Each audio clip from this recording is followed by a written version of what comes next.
Function కైనా order చేయండి 8919763872 www.sanatanjal.in. అంటే జాతకపరమైన పరిహారాలు ఏమైనా ఉంటాయా? ఖచ్చితంగా ఉంటాయండి. అది మనం అందరికీ ఒకే మాదిరి చెప్పలేము. వాళ్ళ దాని పితృదోషం ఉంటాయి. కొంతమంది వాళ్ళ ఇంట్లో పితృదేవతలకి ఏమి చెయ్యరు, ఆ దోషం వల్ల సంతానం కలగదు. అలాంటి వాళ్ళకి దోషాలు డిఫరెంట్గా ఉంటాయి కాబట్టి పరిహారాలు డిఫరెంట్గా ఉంటాయి. కాబట్టి అందరూ చేసుకునేది అయితే గనక 41 days నియమంగా రావి చెట్టు చుట్టూ ప్రదక్షిణ చేయడము, సుబ్రహ్మణ్యేశ్వర స్వామికి పూజ చేయడము, అలాగే కుక్కే సుబ్రహ్మణ్య కానీ, మోపిదేవి కానీ, పళని కానీ, అలా ఏదైనా సుబ్రహ్మణ్య క్షేత్రాలకు వెళ్ళడము. ముఖ్యంగా మనకు ఒకటి ఉంటుందండి, దానం కొద్దీ బిడ్డలు ధర్మం, పుణ్యం కొద్దీ పురుషుడు అని. దానాలు ఎక్కువ చేయడము, దానాలు ఎక్కువగా చేసినప్పుడు మనకు కొంచెం పిల్లలు పుట్టే అవకాశాలు అనేవి పెరుగుతూ ఉంటాయి. సూపర్ అండి. అట్లాగే ఈ క్యాన్సర్ ఒకటి, ఈ క్యాన్సర్ రాకముందే అంటే క్యాన్సర్ కణాలు మీ శరీరంలోకి ప్రవేశించబోతున్నాయి అని ఈ మెడికల్ ఆస్ట్రాలజీ ద్వారా తెలుసుకోవచ్చా అండి? ఇది కూడా ప్రతిదీ మనం 2 కోణాలతో చూడాలండి. జ్యోతిష్య కోణం నుంచి చూసినట్లయితే ఇది క్యాన్సర్గా మారబోతుంది అనేది క్లియర్గా చెప్పొచ్చు. అది ఇప్పుడు మనం ఇంతకుముందు అనుకున్న మాదిరి వాళ్ళకి రాహు మహర్దశ కానీ, గురు మహర్దశ కానీ వస్తుంది, లేదా ఏదో ఒక మహర్దశ వస్తుంది. వచ్చినప్పుడు ఆ దశలో రాహు కానీ, కుజుడు కానీ ఇలా ఉన్నారు. అలాగే జాతకంలో మేషంలో జరిగింది అనుకోండి, తలకి సంబంధించి బ్రెయిన్ రిలేటెడ్ క్యాన్సర్ కానీ అక్కడ తలకి సంబంధించింది రావచ్చు. అలా ఒక్కొక్క భావం, ఏ భావంలో చెడిపోయింది, ఏ భావం ఎఫ్లిక్ట్ అయ్యింది, అక్కడ ఎలాంటి ఫలితం ఇస్తుంది అనే దాన్ని బట్టి మనం ఏ బాడీ పార్ట్కి వస్తుంది ఆ క్యాన్సర్ అనేది ఈజీగా చెప్పేయచ్చు. కానీ ఇప్పుడు క్యాన్సర్ అనేది మనం ప్రస్తుత జీవన విధానంలో చూసుకుంటే మనం రాహు యుగంలో బతుకుతున్నాం. ఈ కలికాలానికి అధిపతే రాహువు. మనం వాడే ప్రతి దాంట్లో ప్లాస్టిక్ ఉంది, ప్రతి దాంట్లో టెక్నాలజీ ఉంది.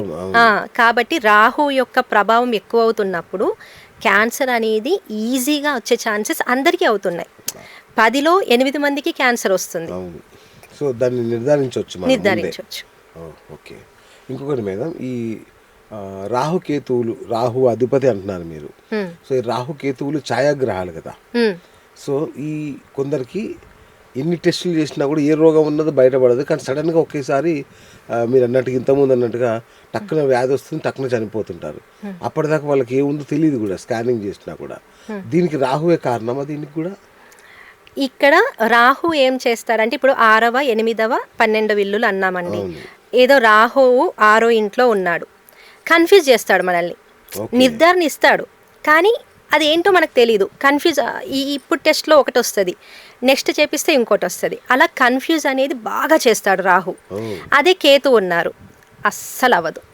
ఏ టెస్ట్లో కూడా ఏం చేపించినా అది బయటపడదు. అది వాళ్ళ జాతకంలోనే ఇంకా చూపిస్తుంది, వీళ్ళకి నిర్ధారణ చివర్లోనే అవుతుంది అని. మేడం ఇంకొకటి, ఈ గ్రహణాలు వచ్చినప్పుడు సర్జరీలు చేయొద్దు అది అంటారు. దానికి దీనికి ఏంటి మేడం సంబంధం?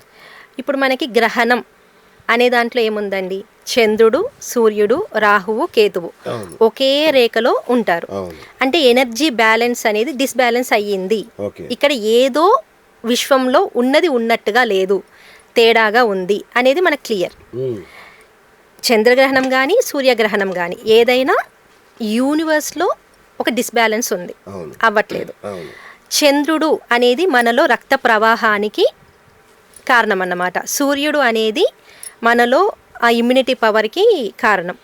గ్రహణాలప్పుడు ఈ సిజేరియన్స్ కానీ లేదా ఏదైనా శస్త్రచికిత్సలు చేసినప్పుడు రక్త ప్రవాహం ఎక్కువగా పోయి ఆ మనిషికి ఇబ్బంది పడే అవకాశం ఉంటుంది, అందుకని చేయొద్దు అంటాం. కానీ ఇక్కడ కూడా మూఢనమ్మకంగా ఏదో ఆ రోజు యాక్సిడెంట్ అయ్యింది, వాళ్ళకి అప్పుడు చెయ్యాలి, నేను చెయ్యను అని ఊరుకుంటే కాదు కదా. కొన్ని మనం ముహూర్తం పెట్టి చేయించుకునేటివి ఉంటాయి, అలాంటివి అప్పుడు చేయించుకోవాలి. అన్నిటికీ మూఢనమ్మకంగా వెళ్ళకూడదు. ఓకే. అయితే మరి సర్జరీ ఏ టైంలో చేయాలి, సిజేరియన్ ఏ టైంలో చేయాలి, ఇట్లాంటివి కూడా ముహూర్తాలు పెడతారా మీరు? ఇక్కడ మీరు సిజేరియన్ ముహూర్తం అడిగారు. మన శాస్త్రంలో మొత్తం వెనక్కి వెళ్ళి చూసుకుంటే శోభనానికి ముహూర్తం ఉంది కానీ సిజేరియన్కి లేదా బిడ్డ పుట్టడానికి లేదు. ఇప్పుడు మనం దాన్ని కమర్షియల్గా చేసుకొని దానికి ముహూర్తాలు పెట్టుకుంటున్నాం.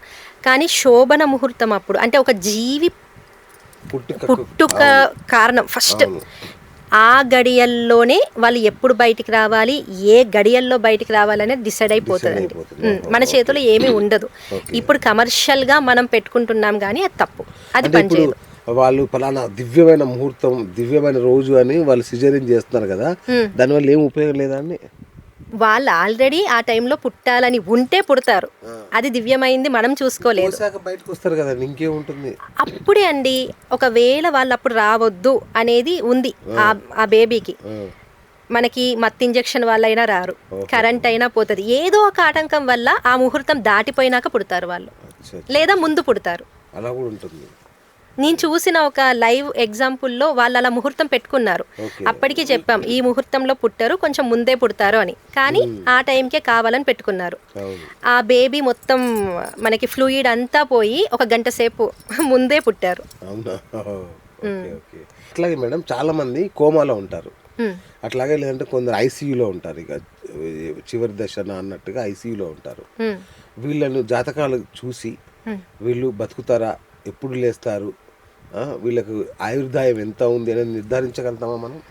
యాక్చువల్గా కోమాలకు వెళ్ళారు, ఐసీయూలో ఉన్నారంటే వాళ్ళ జాతకంలో 6వ స్థానాధిపతి దశ లేదా 8వ స్థానాధిపతి దశ ఉంటేనే వెళ్తారు వాళ్ళు.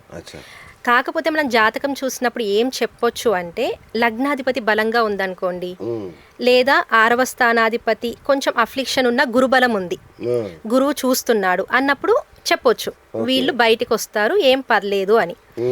లగ్నాధిపతి వీక్గా ఉన్నారు, ఆ అంతర్దశనాథుడు 6వ స్థానాధిపతి నాథుడు బలంగా ఉన్నారు, లేదా అది మారక స్థానాధిపతి దశ అయ్యింది, చెప్పలేము. ఇంకా అంతే, ఈ జీవికి ఇక్కడితో అయిపోతుంది అని చెప్పడానికి అవకాశం ఉంది. మీరు చెప్తారు అంటే మిమ్మల్ని అక్కడ తీసుకెళ్ళి వాళ్ళ డేట్ ఆఫ్ బర్త్ చెప్పినా చెప్పొచ్చు.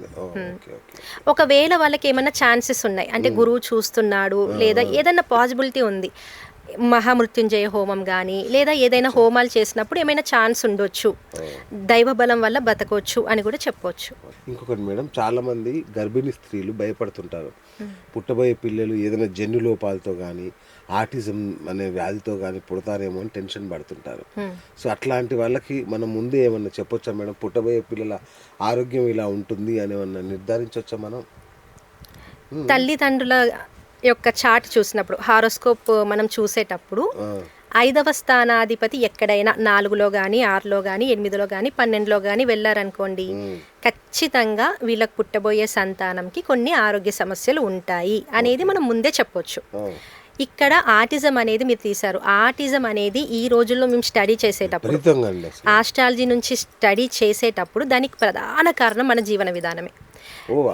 ఎంత ఫోన్ చూడడము, రేడియేషన్కి ఎంత దగ్గరగా ఉంటున్నాం మనం, ఫోన్ కానీ టీవీ కానీ మన ల్యాప్టాప్ కానీ ఇవన్నీ మనం ఎక్కువగా యూజ్ చేసి దానికి ఎక్కువగా ఉన్నప్పుడు బుధగ్రహం అనేది డిస్టర్బ్ అవుతుంది. దానివల్ల పిల్లల్లో ఆటిజం వచ్చే ఛాన్సెస్ ఎక్కువ అవుతున్నాయి. వాటి కొంచెం దూరంగా ఉండడము, ఏవైనా మనకి పురాణాలు చదువుకోవడము, అలాంటివి నారాయణ కవచాలు వినడం, విష్ణు సహస్రనామాలు వినడం, ఇలాంటివి చేసినప్పుడు పిల్లలు ఆరోగ్యంగానే పుడతారు. ఇంకొకటి మేడం, ఇప్పుడు అప్పుడే పుట్టిన పిల్లలకి రకరకాల జబ్బులు వస్తుంటాయి, రకరకాల సమస్యలు వస్తుంటాయి, దీనికి ఏంటి రీజన్ అంటే బాలారిష్ట దోషాలను సరిపెట్టుకోవాలా, ఇంకేదైనా కారణాలు ఉంటాయా వీటికి? అప్పుడే పుట్టిన పిల్లల్లో అయితే కనుక బాలారిష్ట దోషాలు ఉంటాయండి, కానీ దానికన్నా ముఖ్యంగా మనం ఎప్పుడు కూడా చార్ట్ అంటే వాళ్ళ జాతక చక్రం వేసినప్పుడు మనకు తెలిసిపోతుంది వాళ్ళు ఏ దశ అంతర్దశల్లో పుట్టారు. అంటే 12 ఏళ్ల వరకు జ్యోతిష్యం చూడకూడదు అంటారు కదండి పిల్లలకి? చూడాలండి, చూడాలి. 12 ఇప్పుడు పుట్టిన బేబీకి మనం చూసినప్పుడు, ఇంతకుముందు మీరు అడిగారు ఆరోగ్య సమస్యలు, అవి మనం చెప్పొచ్చు. ఆ బేబీ ఏ దశ అంతర్దశల్లో పుట్టింది, ఏదైనా మంచి ఒక 6వ 8వ స్థానంలో పుట్టింది, పూజలు ఉంటాయి చేయించుకోవచ్చు. లేదా కొంతమంది పేరెంట్స్కి కలిసి రారు, గండాలతో పుడతారు, అలాంటప్పుడు వీళ్ళు చేయించుకోవచ్చు. ఖచ్చితంగా చూస్తేనే మనం ప్రిడిక్ట్ చేయొచ్చు.